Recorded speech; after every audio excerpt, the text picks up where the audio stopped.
you look at the Velux on the end, it's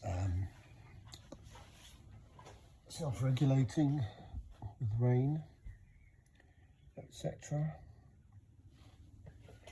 And as you can see, it opens on its own. This is what will be a toilet. This is opening on its own.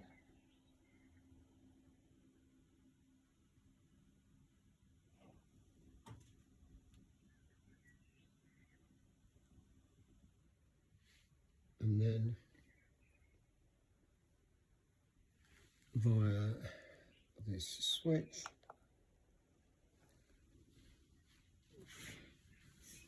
it closes. This also senses rain.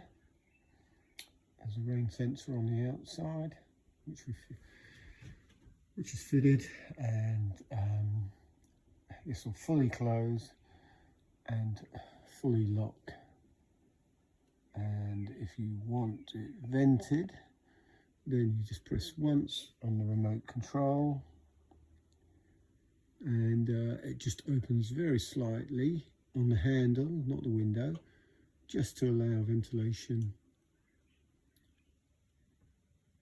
Velux CK08 fitted. 2 larger units, UK08.